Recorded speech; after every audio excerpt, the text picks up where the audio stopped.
This is Duke University.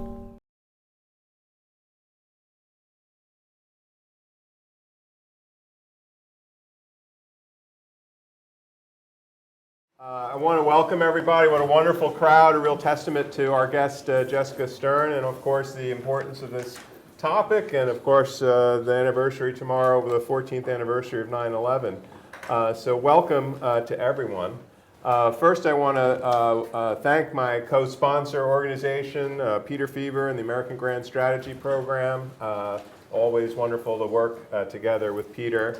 And I want to thank, before I forget, because if I leave it to the end, I forget. So very important to acknowledge all the help from Ali Brewer, standing at the back, and Phoebe Quo, new to our operation. Many, many thanks for all the work you've done. To Mary Lindsley here at Sanford, who helped us with all the arrangements, and Richard Mitchell doing the AV.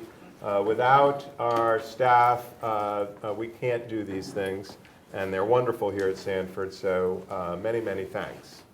And thank you to our guest for being here, coming from Boston, probably a little cooler, a nice time of year in Boston. You've come and spent some time with us, and you've been talking to students and faculty and our military fellows all day. And she's been a good sport about it. So we're delighted to have you. Let me just tell everybody, I'm sure you know about her, else you wouldn't have come, but her academic journey demonstrates that it doesn't matter where you start off, it doesn't really tell you where you're going to end up, because she had her BA in chemistry and an MA in technology policy, and a PhD in public policy, which we can really applaud here at the Sanford School. We think that's great. And has become an expert on trauma and terrorism and weapons of mass destruction. So she has a record in public service of having served during the Clinton administration in the National Security Council as an advisor and staff person. And then in the realm of academia, she's published a number of wonderful books, two of which I happen to have here. Terror in the Name of God, which I understand now was researched before 9/11, but then came out afterwards. And she had nothing to do with what happened on 9/11 to try to promote her book. We've confirmed that. And then this new book on ISIS, and we have copies outside, which she's willing to sign afterwards. So a fantastic record of scholarships, and she's a distinguished fellow at the Harvard School of Public Health, among many, many other accomplishments and credentials. Jessica Stern, just want to say welcome to Duke. Thank you for being here.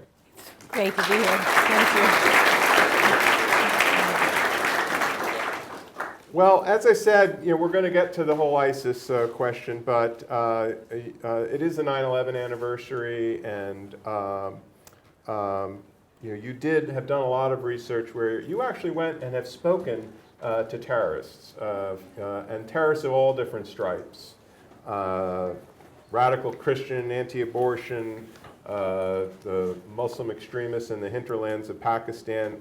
I think everybody would be interested. What is it like to talk to terrorists, and how did you do it?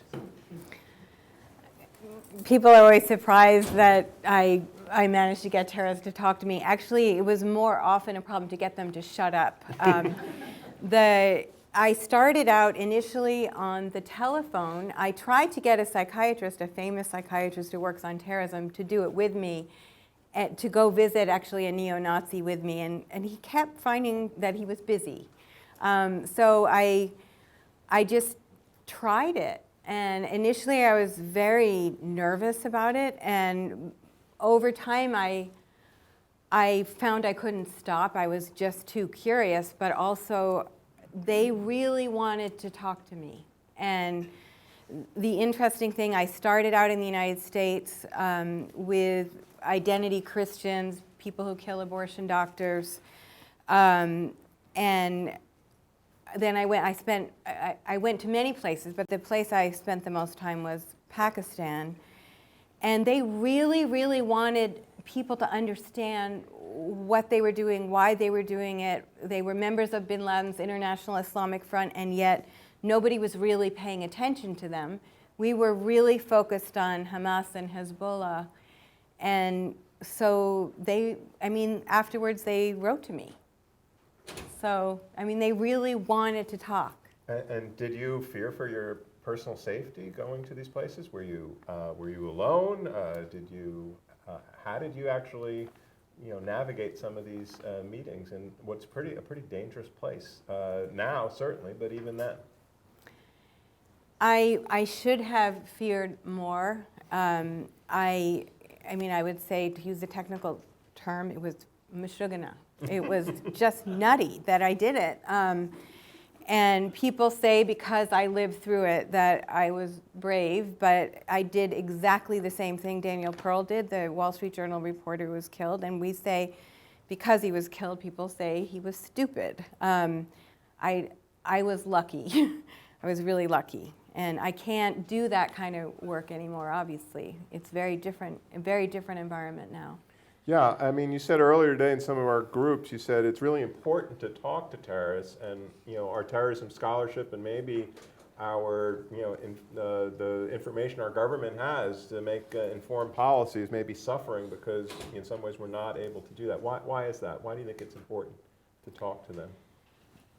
I think that there's something that happens in a conversation. You asked me earlier, when one asks a person, why do you do what you do? When you ask a terrorist, why do you do what you do?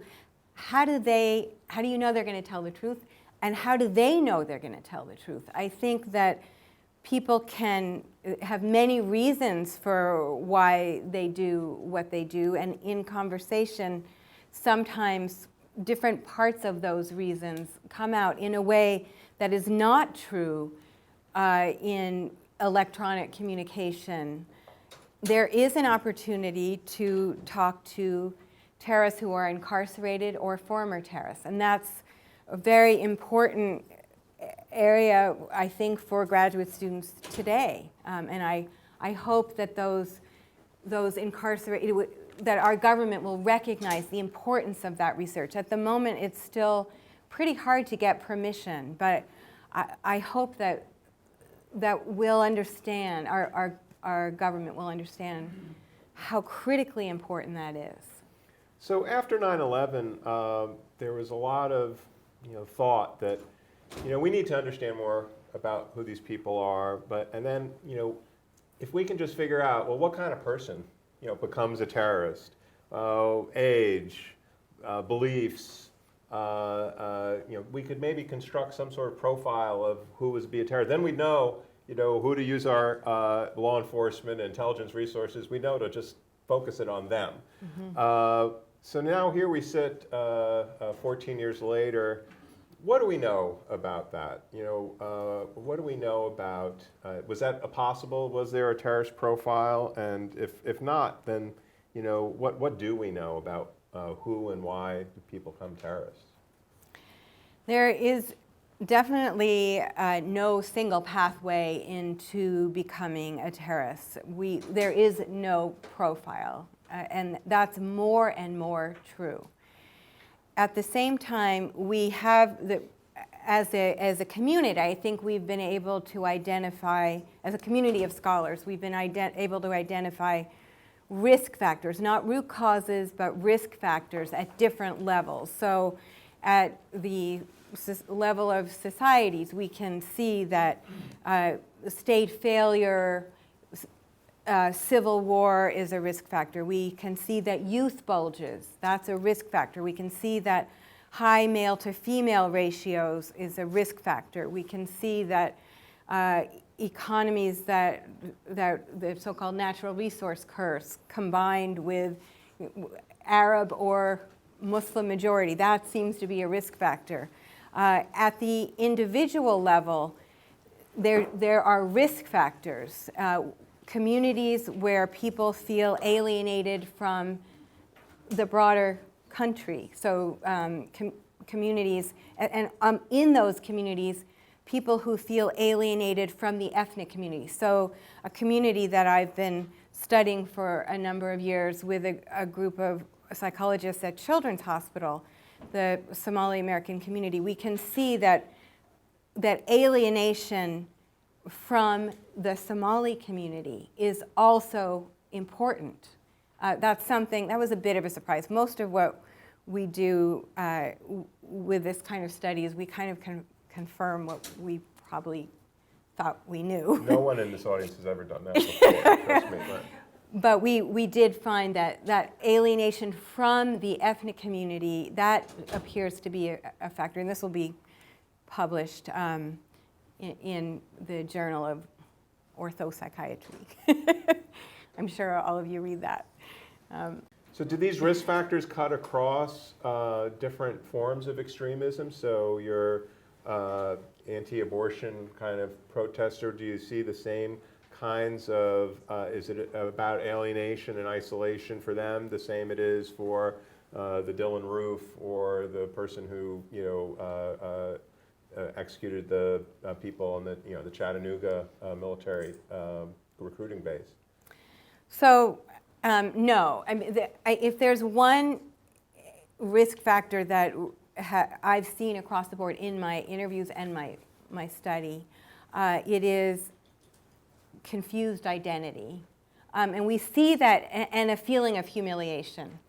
We see that confused identity particularly strongly among immigrant communities. It exists in many places, including at Duke. So obviously, these are risk factors, and there's a combination. And what do you do with this in policy terms? Feeling humiliated, feeling confused identity.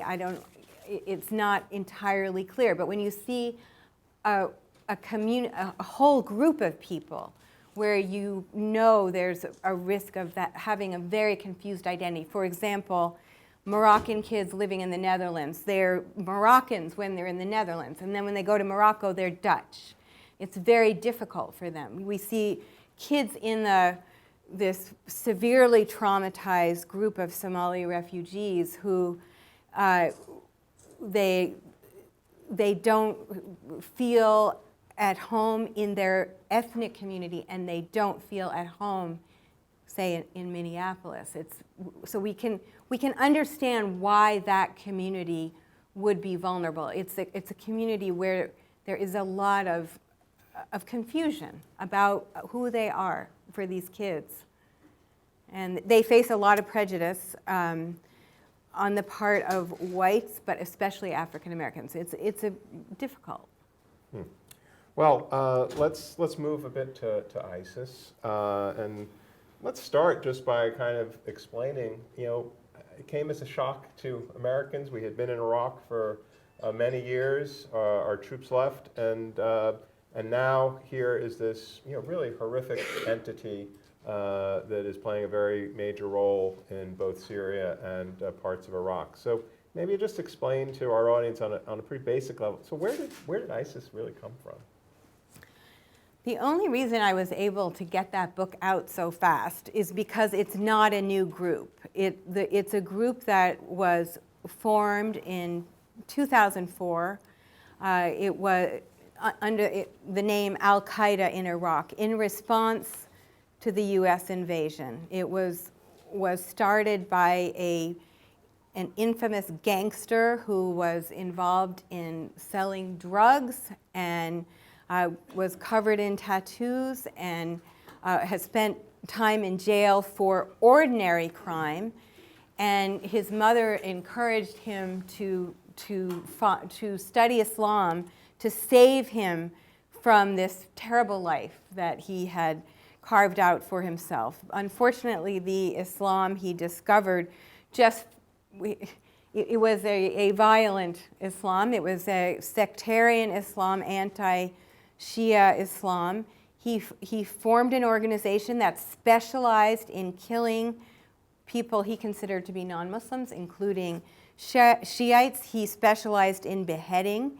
ISIS did not invent beheading, even invent it on film. Neither did Zarqawi, but that was a big part of his modus operandi. He also was a skilled thug, a criminal, raised money through smuggling And ISIS has really continued. The names of this organization have changed over time, a number of times since 2004, but it is still an organization that obviously beheads, that spreads the images of beheading over social media. They do a much better job than the predecessor organization did. It's still an organization that is able to self-fund. It is relatively unique in that way. It doesn't rely on donations. It smuggles oil. It is now making money from cigarette sales and actually selling of amphetamines and selling of antiquities. It is the richest terrorist organization, according to our government, in history. But it comes out of that background of ordinary crime. So it's not surprising. So one thing that seems confusing, ISIS, ISIL, Daesh, our government seems to be using different terms interchangeably. Why can't we figure out what to call it and what it should be called? And what do you, your book is ISIS, but that's probably because if you put something that said Daesh on it, nobody would buy the book. Can you explain the origin of this kind of confusion? The Islamic State in Iraq and Syria, I don't know exactly why the administration prefers ISIL. They prefer ISIL. They renamed themselves the Islamic State. I know the administration doesn't want to call them the Islamic State because we don't want to recognize them as a state. And clearly they're not a state, and yet if you look at other terrorist groups like the Aryan Nation, do we say, we're not going to call you the Aryan Nation because you're not a nation? No, we don't. So it's a little bit odd. We don't, the administration will not refer to them by the name they use for themselves. But on the other hand, they keep changing their names. So at some point, you just have to call them something. Okay, So. All right. So we'll use ISIS for now on for this conversation at least. So what's shocked Americans and everybody all around the world is obviously this, and you say they didn't invent this proliferation of brutality, but they seem to maybe do more of it and revel in it and certainly publicize it more.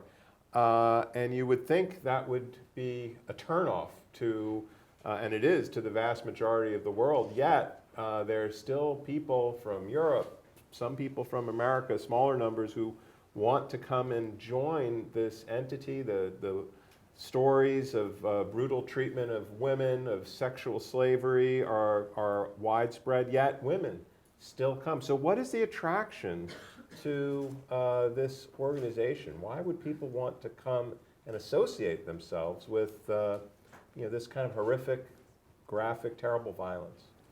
I think inside the region that ISIS controls in Iraq and Syria, locals end up remaining in ISIS territory, either because they can't get out or because they feel more protected by ISIS than they do by the Iraqi military and government, in fact. That was especially true under Maliki. ISIS has capitalized, has exploited Sunni disenfranchisement. I mean, it's not only that they feel physically at risk, but also the change from a Sunni minority in Iraq essentially running the country to being utterly disenfranchised. The Ba'athists being sacked from their jobs, the military, some of them still with arms, highly trained military personnel, summarily fired. And that was a decision on the part of our government, which I think many people now regret. outside, how is it that they're able to attract 25,000 foreign volunteers, fighters and volunteers, despite the pictures of horrific brutality? Part of it is that they are offering what they call the only Sharia-based state on earth, a caliphate. They are showing a picture of a utopia, what's sometimes called a five-star jihad, where young men who can't afford to get married suddenly find themselves with wives, or in some cases sexual slaves, where there is free housing, where there is the chance of extraordinary camaraderie, which is one of the ways in which terrorists appeal. If you look at the stories of defectors, these are some of the things they talk about. ISIS is very good at providing incentives for people to come and targeting the recruitment message very specifically. Women recruiting women, the possibility of becoming a jihadi wife, the possibility of contributing to a humanitarian mission, a crisis, helping people who are truly in need. That's a narrative that appeals to some. And then I think there are some people for whom this is just a way to rebel, to take on the status quo, to take on the man, as we once said in the past. Our students will have no idea what we're talking about, but our current generational friends will understand. Anyhow,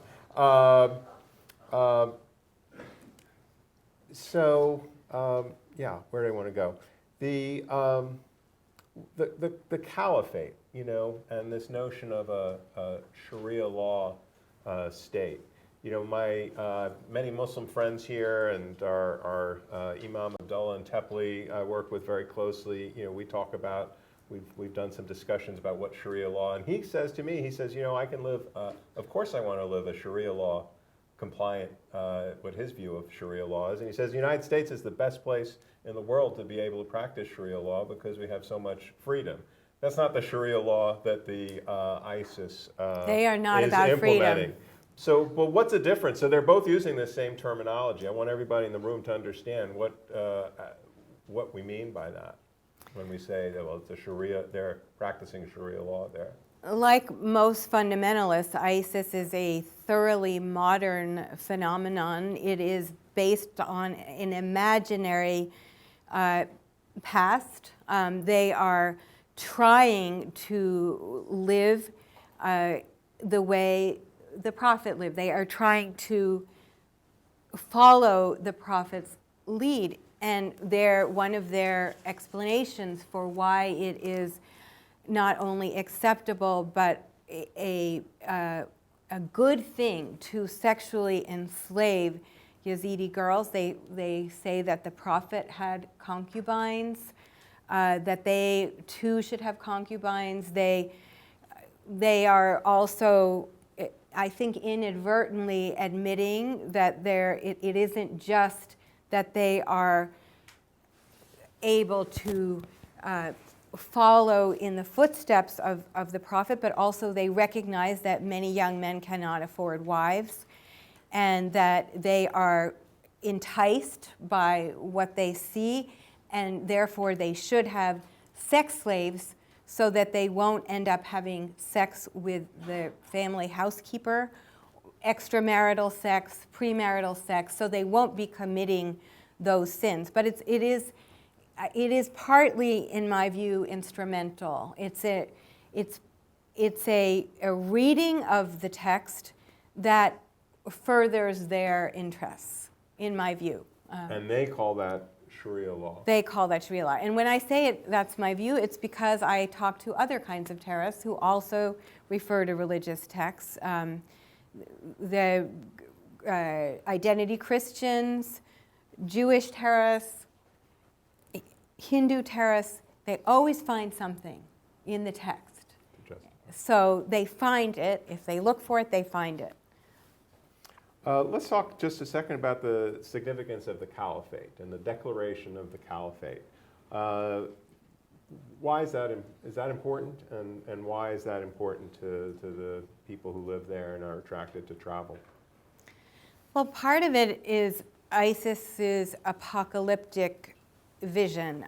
ISIS is very interested in an end times narrative, and it's interesting that the notion that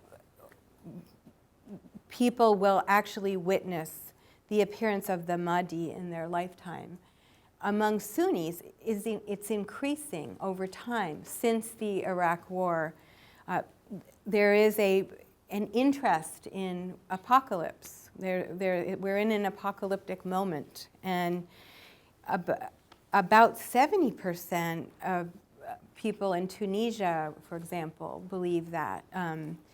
In Afghanistan, the number is even higher, and their notion is that one of the necessary steps prior to the coming of the end times is the reestablishment of the caliphate. Excuse me. I'm getting too excited about the caliphate. Our viewers on the video will appreciate that you're putting the microphone back on. Okay. Okay, so the caliphate are critically important. So President Obama, you said this before, made it when he gave his speech. So it was a year ago today. We were doing another event like this, and President Obama then gave his speech to the nation to explain what he was going to do about Iraq. And he went out of his way at the beginning to use this phrase. He said that ISIS is not Islamic, and it's certainly not a state. How does those things stand up a year later?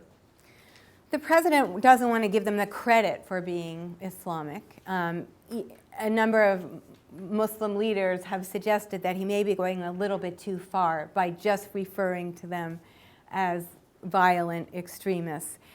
Clearly, they are their ideology is based on Islam. They are, as King Abdullah says, Islamic outlaws. So I think that in some ways it's a little bit silly not to refer to them as Islamist extremist terrorists. Are they a state? They're not a recognized state. Have they been providing some of the functions of a state? Absolutely, they have been. And they are a totalitarian proto-state, I would say. And what do you mean? What is a proto-state? Well, there are some of the things. They would like to be a state. What does a state mean? Part of it has to do with being recognized as one, and clearly they have enraged uniquely the entire world. I mean, everyone. They have no allies anywhere except perhaps North Korea. That's it. So. They're not going to be recognized. Yeah, do they really, North Korea really have any interaction with them? That would be news to me. Yeah, I don't know whether there's really been interaction. Yeah, okay. So how does where does this rank in terms of U.S. national security issues? Is it, what are the elements of ISIS's presence that implicate United States interests, broadly construed, not just necessarily the potentiality of homegrown attacks, but what is at stake for the United States here? A number of our allies are quite threatened by ISIS. ISIS does not present an existential threat to the United States in any way, but it does pose a very serious threat to Jordan, to Lebanon. The nightmare scenario is the threat that it might eventually pose to Saudi Arabia. I think that is something to monitor. The threat is much more to the region than it is to the United States. There's a bigger threat to Europe. They're closer. But really the most significant threat is to the region. And to the extent we might feel the need to be involved, it's partly, I think, because our allies are threatened, and also because we played a role in the rise of this organization. We played a role when we invaded Iraq that led to the formation of al-Qaeda in Iraq. We played a role when we sacked the Baathists. We played a role when we allowed Maliki's sectarian tendencies to run free, when we left Iraq not only militarily but also diplomatically in 2011. And we also, I think, might feel concerned about the humanitarian crisis in Syria, which is now leaking out to Europe and eventually throughout the world. I mean, there are reasons why we might feel the need to be involved, but they're not really related to an imminent threat to our national security. Okay, so if we have some of these if this is a humanitarian crisis and the need to do something is based on, in some ways, our moral culpability for at least partially creating the problem, are we doing enough? There is this humanitarian crisis going on. There is this proto-state form. The more entrenched they get, the more difficult it will be to eliminate that moral humanitarian crisis. Yet a lot of people criticize the United States for not being more aggressive in many ways in trying to roll back their gains and undo this state. You know, what do you think about the state of play in our efforts to confront ISIS?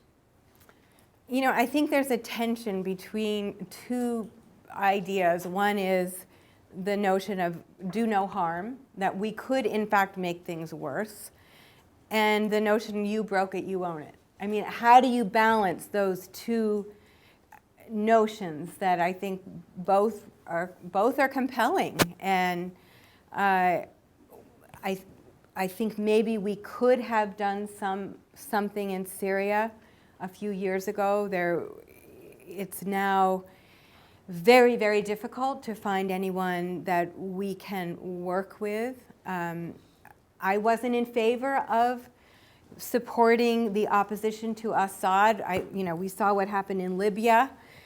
We saw how we made things pretty bad in Iraq. I guess I'm not entirely sure what the answer is. In Iraq, it's much easier. The Iraqis are begging for our help. We are providing that help. Are we providing enough? Probably not. I think we probably could provide more help there. But Syria is the real problem. ISIS will not be defeated until the civil war in Syria is resolved. How about the concern of Westerners who have gone there, who want to leave, or who are leaving possibly and have been hyper-radicalized by their experience in Syria and Iraq, and maybe want to engage in those activities? And we've seen some of those incidents in Europe. We've seen people in the United States possibly inspired to engage in violence. How should we think about that particular threat, and what are some of the best things that we could do to counter it? You know, I think that we will see homegrown attacks. We will see at least some foreign fighters coming back. We know that the attack against Pamela Geller involved a foreign fighter talking to the attackers in the United States. This is the woman who was having the Draw the Prophet contest in Yes. Maryland, Texas, and then... Thank you. We will see more of this, and the reason that the FBI sees this as the more significant threat than al-Qaeda is because ISIS is now really inspiring these kind of attacks. And the FBI is very concerned, whereas CIA sees al-Qaeda as the more significant threat because they might like to carry out a large-scale attack. Are they capable? Probably not at the moment.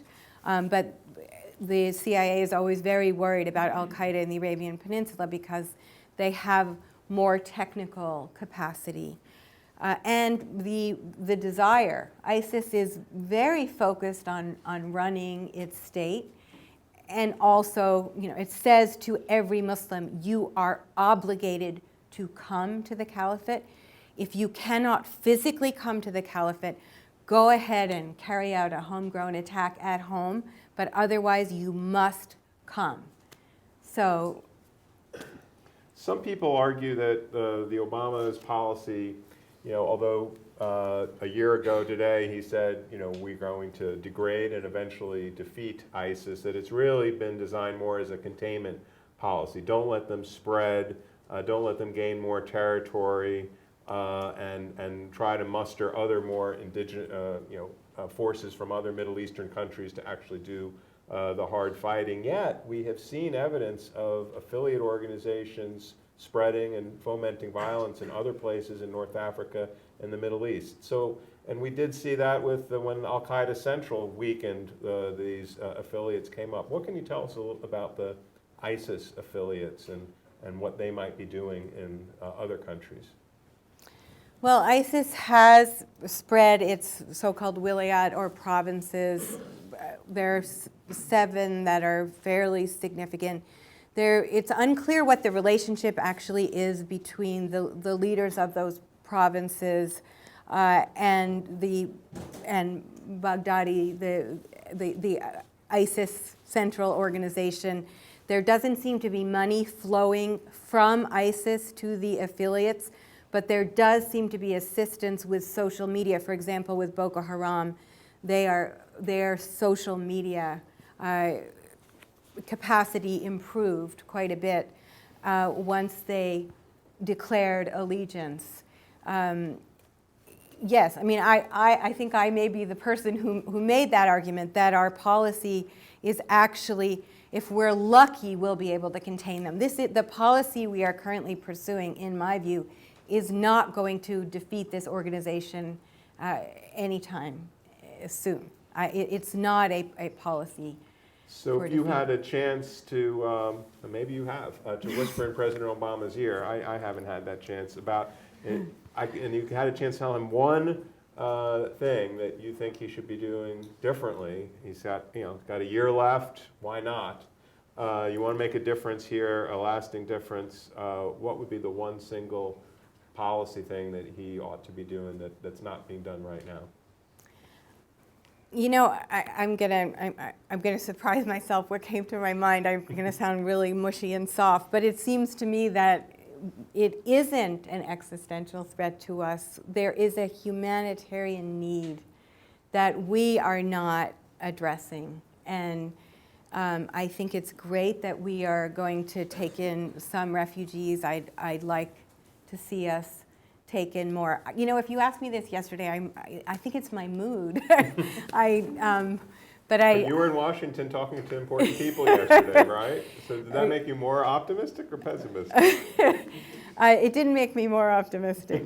And maybe that's why I'm saying this, because I don't know what we can really do militarily, and I don't think it's a problem that can be solved militarily, actually. I think it's absolutely critical that our Gulf allies get more involved, but they're not yet. It's great that Turkey is both involved and getting more serious about closing its borders. That's good news, but really it's the region that is most at risk, and it's imperative that regional players get more involved. And clearly, Saudi Arabia, the Emirates, are a lot more worried about the Houthi in Yemen than they are about ISIS. And it seems to me that perhaps our role besides helping the Iraqis who are begging for our help, should really be to play a bigger role in this humanitarian crisis. And trying to solve diplomatically the Syrian civil war then. Well, when all sides understand they have hit a stalemate, then of course we should play that role. We're not there yet. I want to just, one last question, so folks in the audience should please start thinking what they want to ask Dr. Stern.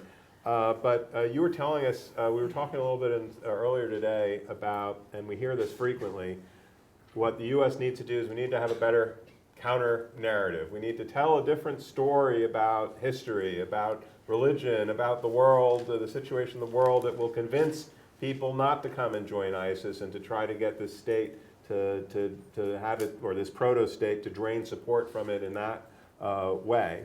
And you're somewhat critical about our efforts on that, and you're doing something innovative to address it. So what can you tell us about, the counter-narrative effort? So there is an effort at the State Department called Think Again, Turn Away to respond to ISIS's Twitter campaigns. And basically the State Department will show the atrocities that ISIS is already publicizing and proud of and saying, look at the terrible things that ISIS is doing, think again, turn away. And my feeling is that the audience we're trying to reach with this campaign is very young. This organization is recruiting attracting much younger volunteers and foreign fighters than we've seen before. And I believe that young people need to be involved in communicating with the young people who are sitting on the fence. And that when we have defectors, when we have people who can talk about what it's really like there, how disappointed they were, how horrified they were by what they actually saw, those voices aren't being amplified and they aren't getting to the young people who find the idea of ISIS appealing. So yes, I have agreed. I have some mixed feelings about it, but I will be offering a course along with others to where the students are going to, an interdisciplinary group of students, and maybe you'll do this too, maybe we'll Skype into the course. Absolutely. Yes, we need this. Okay. Absolutely. Duke should definitely be involved. The students will try to come up with a digital platform or a counter-narrative. I think it's a great exercise. There was a pilot attempt last year. I watched the 3 winning teams from the pilot attempt. They were unbelievably impressive. And around the world, students will be trying to compete. The winning teams, the 3 winning teams, or 3 top teams rather, get a trip to the State Department to present what they produce, no matter where they are in the world. Maybe we need to adjust the incentive structure. The trip to Foggy Bottom might not be what's going to inspire our young people. Maybe they can give you some hints later on what type of trip they'd really like to take. I'm all ears. All right. Well, we've covered this really well, but I want to get more input from our great audience here. And why don't I let former Dean Cunnahome to give the first question. Thanks. So thank you for your presentation. Getting to your counter-narrative, if I understand it correctly from what you said, it's to show what's wrong or what's beneath what ISIS is promoting and how it's problematic. And it seems as if what they're able to prey on are people with significant identity crisis, and there are tons of them all over the world. And what they're looking for is, I don't know what Eric Hoover would call something that provides the needs of a true believer.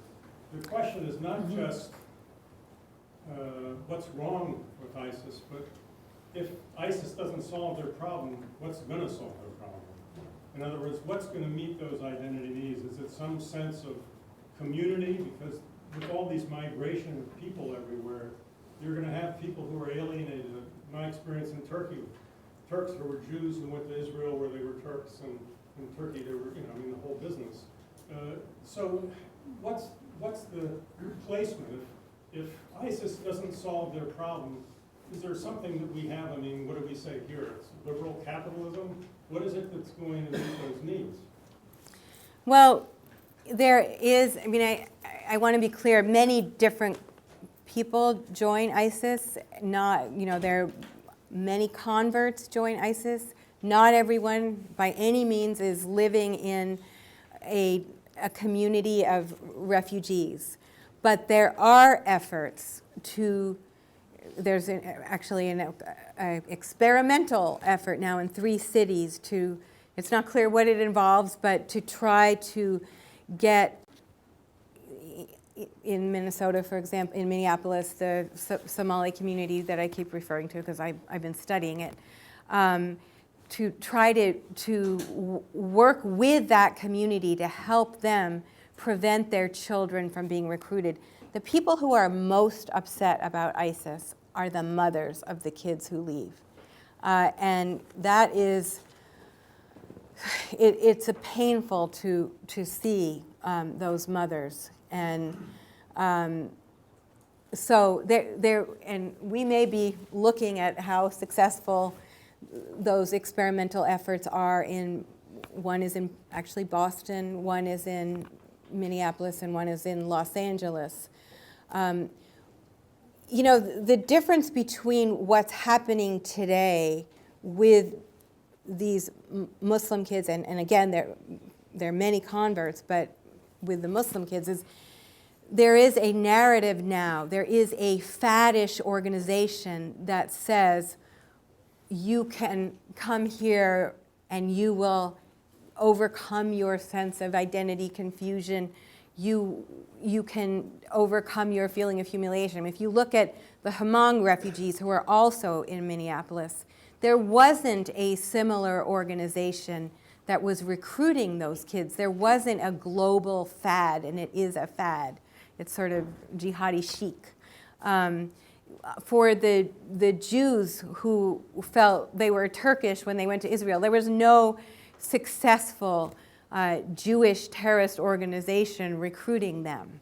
There are many reasons why this is happening now, that we see a very successful Islamist, not just organization, but movement.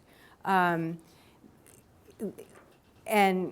that we haven't seen in other religions, actually, at this moment, or other ethnic groups that are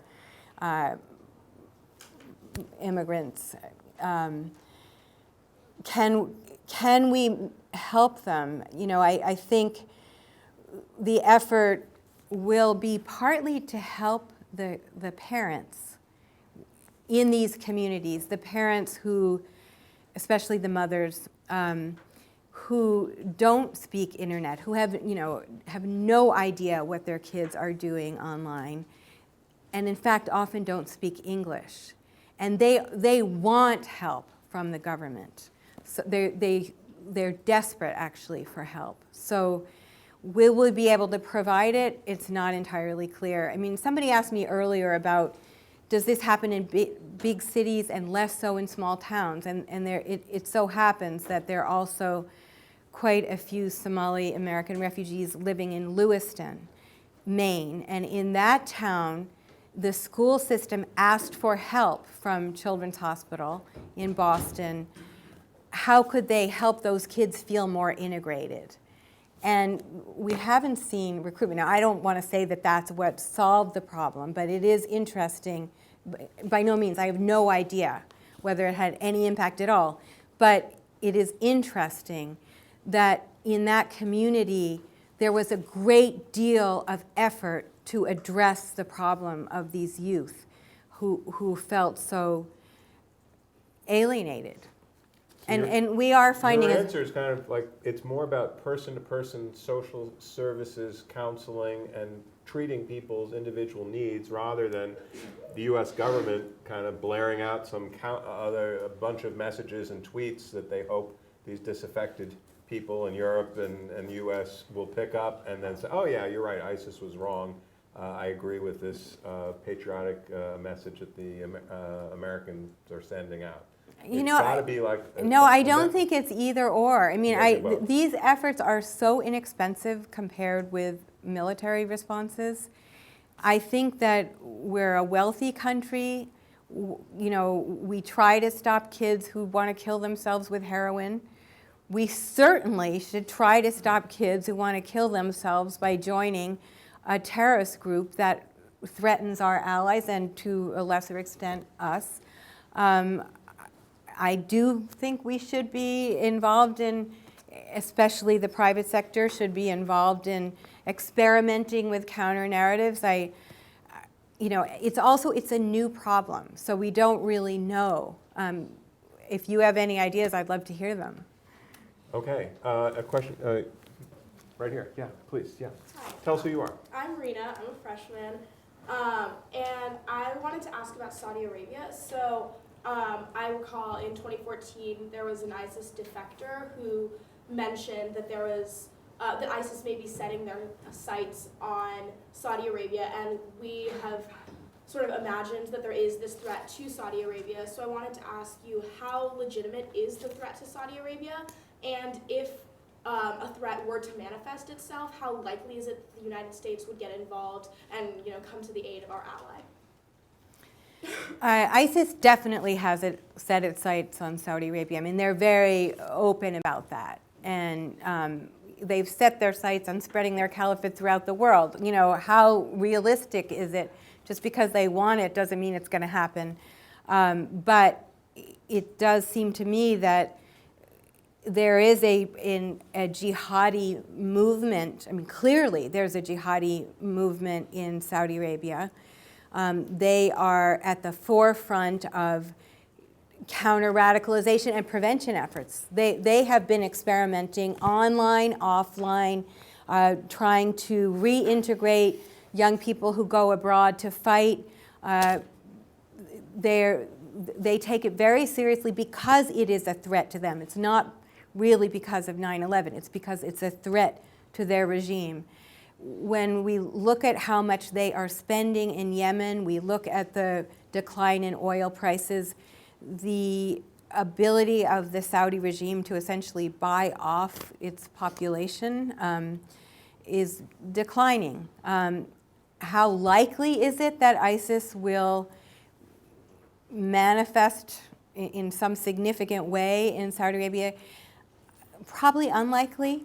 If it were to happen, it's something to monitor, absolutely. If it were to happen, I do believe that we would take action immediately, yes. Okay, yeah, sir, right there. Go ahead. Hi, I'm Patrick from UNC Chapel Hill, I'm a senior. In discussions of terrorism and religious ideology stuff, often the question comes up is like, do you think that the seniors really believe anything they're telling these younger guys? How would you respond to a question like that? Well, in other groups that I've studied, as the group matures over time, I think cynicism does become important. And, if you look at Baghdadi, who he is, he's a very sanctimonious guy. He's always been a true believer. I love that book. And he's always been someone who really wanted to ensure that other people were following his interpretation of Islam. What about the others? What about over time? We do see over time that some terrorist groups kind of end up almost like organized criminal organizations because of that cynicism. I have talked to operatives who came to realize that their leaders were not living the way they thought they were living. One of the times that I really thought about the importance of amplifying the message of those defectors is when I met a young man who turned against the leader of Harkat al-Mujahideen, which is a group that was very close to al-Qaeda. it took me years to get an interview with Fazlur Rahman Khalil, who led that group. And when I did, I met him in his office. It was completely run down. They kept me waiting. They served me tea in a dirty, chipped cup with disgusting, rotten buffalo milk. And, it was very theatrical about how they were suffering. And when I had the idea to ask him about his wife, I don't know why this idea came into my mind, he said that he had just married a second woman. He'd farmed out the first wife to his parents, and that she was living in Islamabad where we were, and I asked if I could meet her, and much to my surprise, he said yes. He was very proud. He wanted to show me his new wife. I saw that he lived in a giant mansion. He had met his wife on a fundraising mission to Saudi Arabia. I was offered Coca-Cola, mangoes. She was beautifully dressed. She spoke impeccable English. I mean, there was so much theater. And I met a young man who defected from that organization when he realized how Fazlur Rahman Khalil was, as he put it, making money off the jihad. I think that will likely happen over time. I mean, we know that some of the people from defectors, we know some of the fighters are not at all interested in the ideology. They're interested in the salaries they're receiving.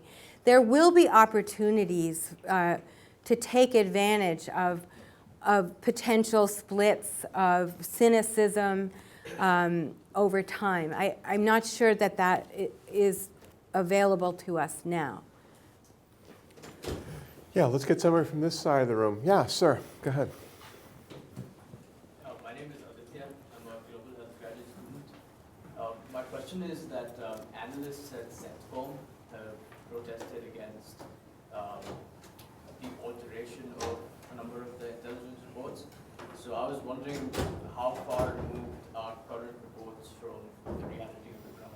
Yeah, it strikes me that the video might not be picking up, the audio might not pick this up. So the question was about, which we discussed with Professor Fever earlier, about the issues at CENTCOM and the allegations that intelligence reporting about ISIS is being massaged, doctored by some people higher up in the chain to make it seem more optimistic. Yeah. And that 50 intelligence officers have signed a document saying that they're protesting. We were talking about this earlier today, and none of us, all faculty, so we're old, none of us could remember anything like this ever happening. I have no idea how different the assessment that has been presented either to the president or the American people, is from the reality on the ground. I don't know how much those documents were altered or not included in the assessment, but I will say that this is, as far as any of us could remember, completely new. So it's a kind of exciting historical moment. It would be the president who would be suffering the most, wouldn't it, if he's not getting the right intelligence about what the actual state on the ground is, wouldn't he? It depends how you define suffering. Well, deprived of the ability to make good decisions. Yeah. Okay. Let's see. Maybe in the back. Let's see. Okay. Christoph, yeah. Nice and loud. Christoph, I'm Louder. a political scientist from Germany, an exchange student. You mentioned earlier that the government policy under Nouri al-Maliki was partly responsible for the rise of ISIS by systematically marginalizing the Sunni minority in Iraq, thereby heralding the sectarian violence we experience now in the region. Do you think the new government under al-Abadi will be able to reintegrate the alienated Sunni population in the occupied territories, probably with U.S. help? Just for the video, what are we going to do about the alienated Sunnis? I will say that I hear a great deal of optimism. I hear a great deal of support for Abadi. I hear government officials feeling very excited about what he's trying to do. Maybe optimism isn't the right word. Optimism about, or appreciation for his intentions and his actions thus far.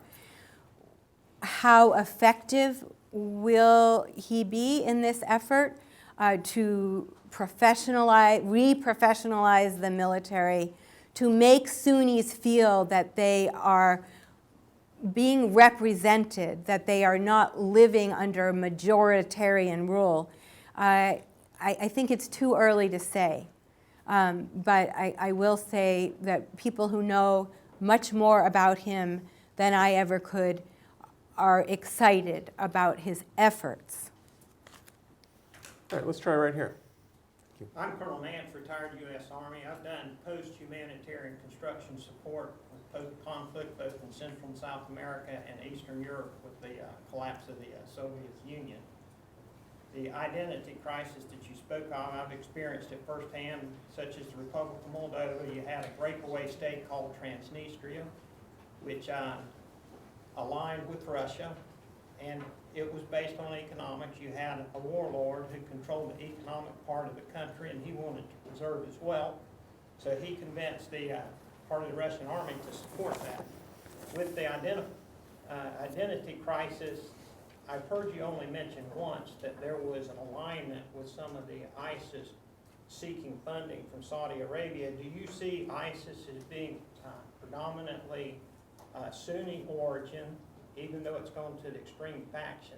And that's what's causing the conflict, where the occupation in Syria and Iraq are predominantly in the Shiite areas of those nations, where it's actually a Sunni infiltration. Because I was in Iraq in 2004 and 2005. As initially, when we wrote the campaign plan, was to do a post-conflict reconstruction, and we had to transition to insurgent operations where predominantly the insurgents coming in to kill Shiite and Americans were Sunnis. Is it about the Sunni-Shia conflict? Yes, I mean, ISIS sees Shiites as non-Muslims. It is advertising its massacres of Shiites.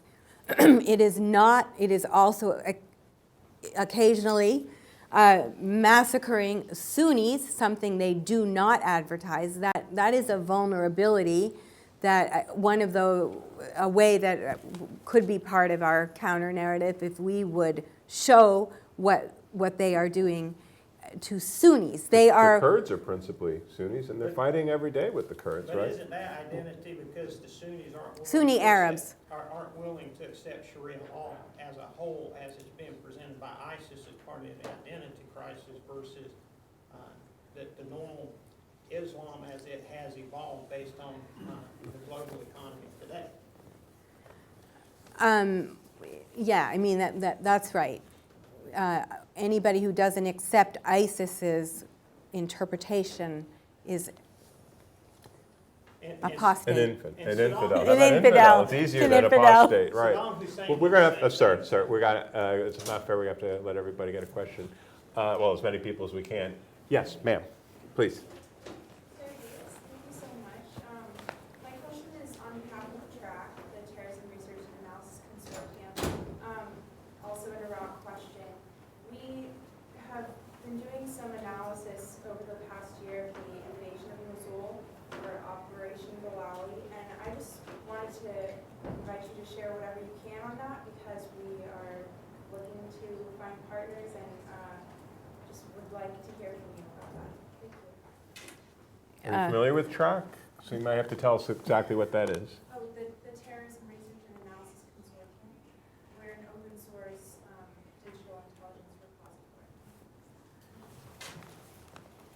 do you have experience with these different, there are a lot of them out there, all these different kind of for-profit and non-profit groups doing this kind of terrorism research. What's your experience with them?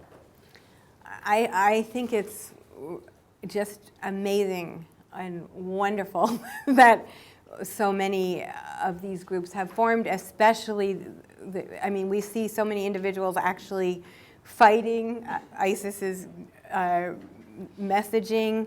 I actually think that what Rita Katz has done, I think she's a sort of one-woman intel shop. I think it's amazing that people are doing this. I don't know what I can tell you about Mosul. I guess what's interesting is the way in which ISIS deliberately spread video of atrocities in order to scare people so much that they fled. And of course, there's also the problem where we see that Shia military personnel do not seem to have the same need to protect Sunni areas that the Sunni tribes might have. And I think that our military is becoming more aware of this and working with the Peshmerga through the central government as well as the Sunni tribes. And I think we'll see more of that over time. I think we have time for two more. Okay, are you a freshman as well? Yeah. Then you're getting to ask a question, absolutely. Good. So my name is Emil, I'm from Beirut, Lebanon, and I just have a question. So you said that ISIS ideology is mostly based on Islam itself.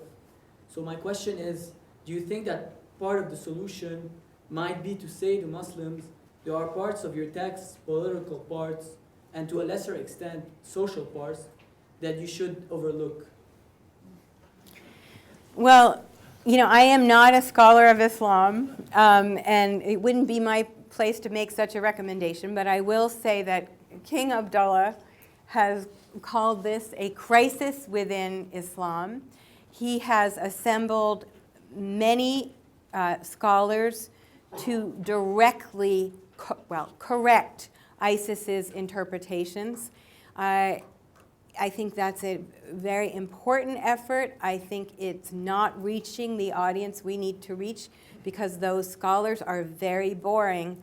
I think we need to find a way to reach the potential recruits to explain in a more compelling way that this is not Islam as practiced today. And this version of Islam makes no sense today. Okay, sir in the back. Nice and loud. From Carolina, and you mentioned earlier that your research looked at come out in such good timing was that your research and you're aware that back in 2004, when we were fighting, let's say, the Taliban and Al-Qaeda, would you say that now there's someone we should be looking at that may be the next ISIS, that maybe follows something that you saw previously? So the question is, who else should we be worried about? I guess the one thing I can feel pretty confident about is that I don't know how many years from now, but some number of years from now, it's not going to be ISIS and it's not going to be an Islamist organization. It may be animal rights activists. It may be, terrorism runs in fads, and terrorist groups and ideologies do not last. So they lose their ability to attract recruits over time. So. Will you come back and talk to us again in 10 years if that's the case? Absolutely. All right, with that, let's thank our guests for a great presentation.